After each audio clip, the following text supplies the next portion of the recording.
సంజు శాంసన్ లేడు. యశస్వి జైస్వాల్ ఎందుకు స్క్వాడ్లో ఉన్నాడో కూడా అర్థం కావట్లేదు. మొహమ్మద్ సిరాజ్ స్క్వాడ్లో లేడు, ఈవెన్ రిజర్వ్ ప్లేయర్స్ లిస్ట్లో కూడా లేడు. సో రిషబ్ పంత్ ఏమో స్క్వాడ్లోకి వచ్చేసాడు. సో ఒక వీడియో చేశాను రీసెంట్గా, రిషబ్ పంత్ లేకుండా స్క్వాడా అని చెప్పి. సో చెప్పానా, రిషబ్ పంత్ లేకుండా స్క్వాడ్ రాదు, ఛాంపియన్స్ ట్రోఫీ స్క్వాడ్ వచ్చింది, రిషబ్ పంత్ ఆ స్క్వాడ్లో ఉన్నాడు. సో కేవలం ఛాంపియన్స్ ట్రోఫీ స్క్వాడ్ మాత్రమే కాదు, ఇంగ్లాండ్తో జరగబోయే వన్డే సిరీస్ కోసం కూడా స్క్వాడ్ని రిలీజ్ చేసింది. ఏ చేంజెస్ లేవు, కేవలం ఒక్క ప్లేయర్ మాత్రమే, అదే జస్ప్రీత్ బుమ్రా.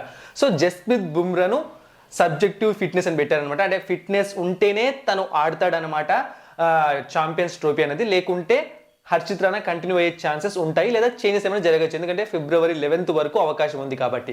బట్ ఇంగ్లాండ్ సిరీస్లో మాత్రం జస్ప్రీత్ బుమ్రా పేరు కూడా ఉండదన్నమాట. జస్ట్ మీకు చూసారంటే మీకు టెలిగ్రామ్ ఛానల్లో నేను క్లియర్గా స్క్వాడ్ అన్నది పోస్ట్ చేశాను. సో డిస్క్రిప్షన్ బాక్స్లో లింక్ ఉంది, వెంటనే వెళ్ళి టెలిగ్రామ్ ఛానల్లో స్క్వాడ్ని చూసేయండి. టెలిగ్రామ్ ఛానల్లో కూడా జాయిన్ అవ్వండి, మీకు క్లారిటీ వస్తుంది ఎప్పుడెప్పుడు ఏ అప్డేట్స్ వస్తున్నాయి టీమిండియా క్రికెట్కి సంబంధించినవి, అలాగే మన వీడియోస్ ఏమైనా సరే పోస్ట్ చేస్తూ ఉంటాను, మీకు ఎప్పుడైనా నోటిఫికేషన్స్ రాకుంటే యూట్యూబ్లో. సో తప్పకుండా వెళ్ళి జాయిన్ అవ్వండి, డిస్క్రిప్షన్ బాక్స్లో లింక్ ఉంది. So Jasprit Bumrah England one day series ఆడాడనమాట, కేవలం ఛాంపియన్స్ ట్రోఫీకి మాత్రమే పెట్టారు, అది కూడా ఫిట్నెస్ ఉంటేనే వస్తాడు, లేకుంటే రాడు. సో ఇదనమాట పరిస్థితి. అయితే అసలు టీమిండియా గేమ్ ప్లాన్ ఏంటి ఛాంపియన్స్ ట్రోఫీ గెలవడానికి? సో అన్నది ఈ స్క్వాడ్ చూసాము అంటే క్లియర్గా మనకు అర్థమైపోతుంది అనమాట. అంటే చాలా సింపుల్గా అనమాట. అంటే ఎలాంటి ప్లేయర్స్ని వీళ్ళు చూస్ చేసుకున్నారు స్క్వాడ్లోకి, ఎందుకు వాళ్ళని చూస్ చేసుకున్నారు, సో అన్నది క్లియర్గా అర్థమవుతుంది. ఫస్ట్ నేను యశస్వి జైస్వాల్తో స్టార్ట్ చేస్తాను. సో అతను ఇప్పుడు స్క్వాడ్లో ఉన్నాడు, బట్ ప్లేయింగ్ 11లోకి మాత్రం ఏం చేసినా కూడా రాలేడు. కేవలం బ్యాకప్ ఓపెనర్గా మాత్రమే అతను తీసుకున్నారు. ఎందుకు ఇంత బల్ల గుద్దిమని చెప్తున్నాను అంటే, మీరు క్లియర్గా చూశారు అంటే శుభ్మన్ గిల్ని వైస్ కెప్టెన్గా అనౌన్స్ చేశారు.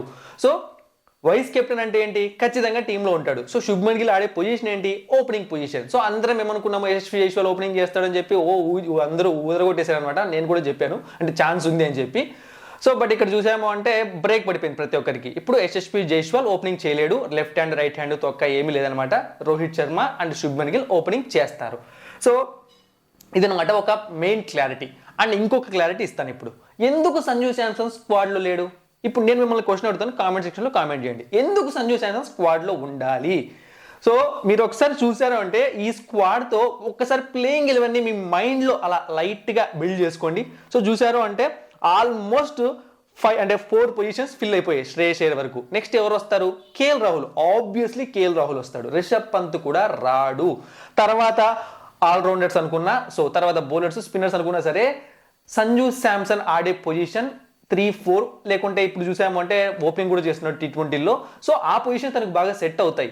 సో ఇప్పుడు సంజు శాంసన్ తెచ్చి స్క్వాడ్లో పెట్టుకున్నా తనని ప్లేయింగ్ 11లోకి ఫిట్ చేయలేరు. అదే రిషబ్ పంత్ అనుకోండి, ఒకవేళ కేఎల్ రాహుల్ ఇంజురీ అయినా ఏమన్నా అయినా ఆ 5th పొజిషన్లో 6th పొజిషన్లో తను బ్యాటింగ్ చేయగలడు. అందుకే సంజు శాంసన్ని బయటకు పంపించేశారు. బేసిక్గా T20ల పరంగా తనని ఫోకస్ చేస్తున్నారు. నెక్స్ట్ T20 వరల్డ్ కప్కి తనే మనకు టీమిండియాకు ఓపెనింగ్ చేసే ఛాన్స్ ఉంటుంది, తను ఫామ్లో ఉంటే, తన చేతుల్లో ఉంది, తనకు అవకాశాలు ఇప్పుడు బాగానే వస్తున్నాయి. సో అందుకే సంజు శాంసన్ని పెట్టలేదనమాట. ఆ ప్లేస్లో తను ఆడలేడు, తన పొజిషన్ కాదు కాబట్టి. రిషబ్ పంత్ అయితే అంటే ఇప్పుడు ప్లేయింగ్ 11లో ఖచ్చితంగా కేఎల్ రాహులే ఉంటాడు, రిషబ్ పంత్ ఖచ్చితంగా ఉన్నాడు. కేఎల్ రాహుల్కే ఎక్కువగా ప్రాధాన్యం ఇస్తారనమాట, తర్వాతే Rishabh Pant. So main wicket keeper KL రాహులే మనకి ఛాంపియన్స్ ట్రోఫీలో. సో ఇది పరిస్థితి.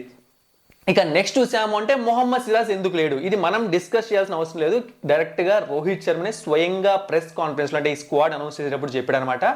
సో వాళ్ళు ఓపెనింగ్ బాల్ని స్వింగ్ చేసే బౌలర్స్ కోసం వెతుకుతున్నారట. సో అందుకే మొహమ్మద్ సిరాజ్ అందులో కొంచెం తక్కువగా ఉంటాడు కాబట్టి అతన్ని పక్కకు పెట్టాము. తను కూడా మంచి బౌలరే, బట్ మాకు బుమ్రా ఆడుకుంటే ఫస్ట్ ఫ్రమ్ బాల్ 1 న్యూ బాల్ని స్వింగ్ చేసే బౌలర్స్ కావాలి అని చెప్పి సిరాజ్ని పక్కన పెట్టారట. హర్షదీప్ సింగ్ని టీంలోకి తీసుకున్నామని చెప్పాడు. సో మంచి ఎక్స్ప్లెనేషన్ అనమాట. మేబీ వాళ్ళ ప్లాన్స్ ఏమన్నాయో తెలియదు. ఇప్పుడు మీకు క్లారిటీ అంటే మీకు ఇష్టమైన ప్లేయర్స్ ఎందుకు లేరన్న ఒక క్లారిటీ వచ్చి ఉంటుంది, అలాగే ఎందుకు వీళ్ళు ఉన్నారని ఒక క్లారిటీ వచ్చేసింది కదా. ఇప్పుడు మన టీమిండియా గేమ్ ప్లాన్ ఏంటి? సో ఒకసారి మీరు స్క్వాడ్ని బాగా గమనించారు అంటే అక్షర్ పటేల్, వాషింగ్టన్ సుందర్, రవీంద్ర జడేజా అండ్ అలాగే కుల్దీప్ యాదవ్. సో ముగ్గురేమో బౌలింగ్ ఆల్రౌండర్స్, స్పిన్ బౌలింగే, ఇంకొకరేమో ఏమంటారు మెయిన్ స్పిన్నర్. సో 4 స్పిన్నర్స్ ఈ స్క్వాడ్లో ఉన్నారు అంటే మీకు ఏమర్థమవుతుంది. సో మన ప్లాన్ ఏంటి అంటే పిచ్ని యూస్ చేసుకుని స్పిన్నర్స్తో గేమ్ని గెలవాలి. సో పేస్ బౌలర్స్ కన్నా కూడా స్పిన్నర్స్ పైన ఫోకస్ పెట్టారు. ఎందుకు అంటే దుబాయ్లో జరుగుతాయి మన మ్యాచ్లు అన్నీ కూడా. So champions trophy matches even మనం ఫైనల్స్ గెలిచినా సరే దుబాయ్, ఫైనల్స్ గెలిచినా కాదు సారీ ఫైనల్స్కి వెళ్ళినా సరే దుబాయ్లో జరుగుతుంది కాబట్టి సో అక్కడ హార్డ్ కండిషన్స్ ఉంటాయి కాబట్టి సో ఆ విధంగా ఆలోచించి స్పిన్నర్స్ని ఎక్కువ మందిని పెట్టుకున్నారనమాట స్క్వాడ్లో. ఇది అండ్ ఇక్కడ మీరు చూసారు అంటే కేవలం హార్దిక్ పాండ్యా మాత్రమే మన ఫాస్ట్ బౌలింగ్ ఆల్రౌండర్. ఇది టీమిండియా మనం ఇబ్బంది పెడితేమో చూడాలి. ఎందుకంటే హార్దిక్ పాండ్యా ఫిట్గా ఉంటే నో ప్రాబ్లం, ఫిట్ లేకుంటే ఎందుకంటే T20 ఫార్మాట్ వేరు, 50 ఓవర్స్ ఫార్మాట్ వేరు అనమాట. ఎందుకంటే హార్దిక్ పాండ్యాకు ముందు నుంచే ఫిట్నెస్ ఇష్యూస్ ఉన్నాయి కాబట్టి కొంచెం కెప్టెన్ అన్నవాడు కొంచెం జాగ్రత్తగా అతన్ని హ్యాండిల్ చేయాలి ఈ టోర్నమెంట్ అయిపోయే వరకు. ఎందుకంటే నితీష్ కుమార్ రెడ్డి రిజర్వ్ ప్లేయర్స్ లిస్ట్లో ఉన్నాడు, సో ప్రాబ్లం లేదు. సో రిజర్వ్ ప్లేయర్స్ లిస్ట్లో ఉన్నాడు అనమాట. అయితే మెయిన్ స్క్వాడ్ గురించి మాత్రమే మాట్లాడుతున్నా. హార్దిక్ పాండ్యాకు డైరెక్ట్గా మనకు మెయిన్ స్క్వాడ్లో డైరెక్ట్ ఒక బ్యాకప్ అనేది కనిపించట్లేదు. సో ఇది పరిస్థితి. ఇక ఒకసారి స్క్వాడ్ అనేది నేను మీకు ఎక్స్ప్లెయిన్ చేస్తాను. సో ఎవరైనా మిస్ అయిన వాళ్ళు ఉంటే తప్పకుండా వెళ్ళి తెలుగు బస్ టెలిగ్రామ్ ఛానల్లో చూసేయండి, మీకు స్క్వాడ్ కనిపిస్తుంది. ఇక్కడ చూసాము అంటే Rohit Sharma, Shubman Gill so captain and vice captain, Virat Kohli, Shreyas Iyer, KL Rahul, Hardik Pandya, Axar Patel, Washington Sundar, Kuldeep Yadav, Jasprit Bumrah, Mohammed Shami, Harshdeep Singh, Yashasvi Jaiswal, Rishabh Pant, Ravindra Jadeja. So reserve players list లో వరుణ్ చక్రవర్తి, ఆవేష్ ఖాన్, నితీష్ కుమార్ రెడ్డి. ఒక స్పిన్నర్, ఒక ఫాస్ట్ బౌలర్, ఒక ఫాస్ట్ బౌలర్ బ్యాటింగ్ ఆల్రౌండర్ కనిపిస్తున్నారు మనకు రిజర్వ్ ప్లేయర్స్ లిస్ట్ లో. అయితే ఇక్కడ మీరు ఇంకొకటి గమనించారు అంటే రవీంద్ర జడేజా స్క్వాడ్ లో ఉన్నాడు. అయితే ఏంటి అంటారా, నేను ఒక వీడియో చేశాను అనమాట. ఒకవేళ రవీంద్ర జడేజా స్క్వాడ్ లో లేకపోయి ఉంటే ఈ ఛాంపియన్స్ ట్రోఫీలో తనకి ఇదే రిటైర్మెంట్ అయిపోయేది. సో ఎందుకంటే టెస్ట్ ఫార్మాట్ నుంచి ఇక తన పక్కన తీసేసే ఆలోచనలు జరుగుతున్నాయి అనమాట. T20 స్క్వాడ్లో కూడా అతను ఉండలేదు, ఎందుకంటే తను రిటైర్మెంట్ ప్రకటించేశాడు. సో ఇప్పుడు తనకున్న chances one day and test format. టెస్ట్లో తను పక్కన పెడుతున్నారంటే ఇక వన్డేలో కూడా పక్కన పెట్టే ఛాన్సెస్ ఉన్నాయి. బట్ ఛాంపియన్స్ ట్రోఫీ స్క్వాడ్లో తను అనౌన్స్ చేయడం అన్నది సో తనకు ఒక ఛాన్స్, లాస్ట్ ఛాన్స్ అని చెప్పుకోవచ్చు. ఎందుకంటే ఇప్పుడు కూడా రవీంద్ర జడేజా అంటే ఇద్దరు స్పిన్ ఆల్రౌండర్స్ మన ప్లేయింగ్ ఎలెవెన్లో ఉండే ఛాన్స్ ఉంది. మనం ప్లేయింగ్ ఎలెవెన్ డిస్కస్ చేసినప్పుడు క్లియర్గా మీకు ఎక్స్ప్లెయిన్ చేస్తాను.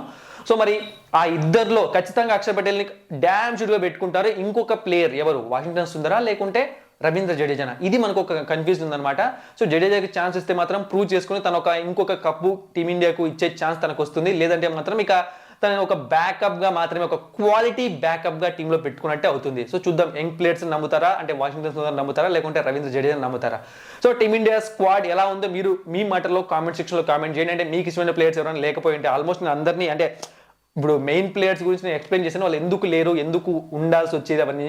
సో ఇంకొకసారి క్లియర్గా చెప్తున్నాను, జస్ప్రీత్ బుమ్రా జస్ట్ అనమాట అంటే స్క్వాడ్ లో పెట్టారు. మీరు చూసారంటే ఒక స్టార్ మార్క్ ఉంటుంది తన పేరుకి. ఎందుకు అంటే సో ఫిట్నెస్ ఉంటేనే తను ప్లేయింగ్ ఎలెవెన్లోకి వస్తాడు, ప్లేయింగ్ ఎలెవెన్ అంటే స్క్వాడ్లోకి మన ట్రావెల్ అవుతాడు మన టీంతో. లేదంటే మాత్రం లేదు. అంటే బేసిక్గా Jasprit Bumrah knockout matches miss అవుతాడు, సారీ లీగ్ మ్యాచెస్ మిస్ అవుతాడని చెప్పి ముందు నుంచే ఒక న్యూస్ ఉందన్నమాట.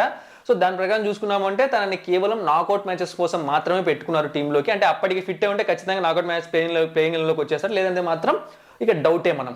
సో ఇది పరిస్థితి. అండ్ షమీ పైన ఎక్కువగా డిపెండ్ అయ్యే అవకాశం ఉంటుంది ఎప్పుడైతే జస్ప్రీత్ బుమ్రా టీంలో ఉండడం. ఒకవేళ బుమ్రా అండ్ షమీ ఆడితే అది వేరే ఉంటుంది, అల్లకల్లోలమే.